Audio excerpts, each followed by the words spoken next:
ঢাকাই সিনেমার ব্যস্ত নায়িকা শবনম বুবলী। টানা কয়েক বছর ধরেই ঈদে তার অভিনীত একাধিক সিনেমা মুক্তি পাচ্ছে। অর্থাৎ ঈদ মানেই যেন বুবলী অভিনীত সিনেমা। অবশ্য বর্তমান সময়ে তিনি ব্যতীত এমন কোনো নায়িকার দেখা মেলেনি যে প্রতি ঈদে সিনেমা দিতে পেরেছেন। গত ঈদুল ফিতরেও তার 2টি সিনেমা মুক্তি পাওয়ার কথা থাকলেও শেষ প্রান্তে এসে একটি পিছিয়ে যায়। মুক্তি পেয়েছিল শুধু জংলি নামের একটি সিনেমা, যা এখনও দেশ ও দেশের বাইরে প্রদর্শিত হচ্ছে। তবে প্রেক্ষাগৃহে একটি সিনেমা মুক্তি পেলেও বুবলী অভিনীত ছায়া নামে আরও একটি সিনেমা ওটিটিতে মুক্তি পেয়েছিল। বলা যায় ওটিটি ও প্রেক্ষাগৃহ 2 মাধ্যমেই ঈদে মাতিয়েছেন এ নায়িকা। আসন্ন কুরবানির ঈদেও প্রেক্ষাগৃহে আসছেন তিনি।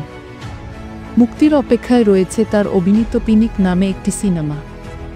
এর নির্মাতা জাহিদ জুয়েল জানিয়েছেন, আসন্ন ঈদেই এটি মুক্তি দেবার পরিকল্পনা করছেন।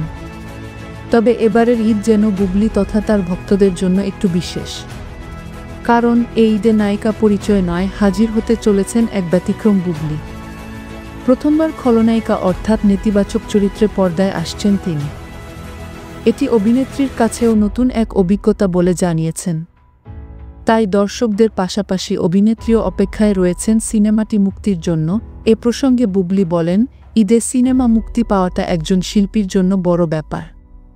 সেদিক থেকে গত কয়েক বছর ধরে প্রতি ঈদে আমার সিনেমা মুক্তি পাওয়া আমার ক্যারিয়ারেরই উল্লেখযোগ্য ঘটনা। মুক্তি প্রতীক্ষিত পিনিক সিনেমায় ক্যারিয়ারের সবথেকে ব্যতিক্রমী বুবলীকে আবিষ্কার করতে পারবেন দর্শক। তাই এটি নিয়ে আমারও আগ্রহের কমতি নেই। দর্শকদের সঙ্গে সিনেমাটি উপভোগ করার অপেক্ষায় রয়েছি। নির্মাতা জানিয়েছেন, থ্রিলার, সাসপেন্স ও অ্যাকশনে ভরপুর সিনেমাটিতে প্রাধান্য পেয়েছে জিঘাংসা। প্রতিশোধ এবং পাল্টা প্রতিশোধের গল্প। এতে বুবলীর সঙ্গে রয়েছেন আদর আজাদ। এটি এ জুটির 3য় কাজ। এর আগে তালাশ ও লোকাল নামে 2টি সিনেমায় কাজ করেছেন তারা। এদিকে সম্প্রতি সেন্সর ছাড়পত্র পেয়েছে বুবলী অভিনীত আরও একটি সিনেমা, সর্দার বাড়ির খেলা। এটির পূর্বের নাম ছিল পুলসিরাত। আপত্তির মুখে এর নাম পরিবর্তন করা হয়।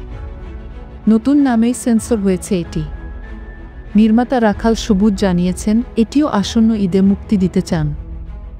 এতে বুবলীর সঙ্গে জুটি বেঁধেছেন জিয়াউল রোশান। সবকিছু ঠিক থাকলে এবার কুরবানি ঈদেও প্রেক্ষাগৃহে বুবলীর 2টি সিনেমা মুক্তি পেতে যাচ্ছে। অন্যবারের মতো এবারও হয়তো চালকের আসনেই থাকবেন এ অভিনেত্রী। প্রসঙ্গত, আসন্ন ঈদে মুক্তির মিছিলে রয়েছে 9 সিনেমা।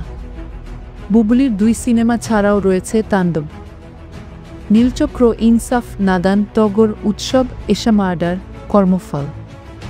এসব সিনেমায় অভিনয় করেছেন জয়া আহসান, শাকিব খান, মোশাররফ করিম, জাহিদ হাসান, আরিফিন শুভ, সাবিলা নূর, শরীফুল রাজ, আজমেরি হক বাঁধন, তাসমিয়া ফারিন, পূজা চেরি, সাদিয়া আয়মান সহ অনেকেই।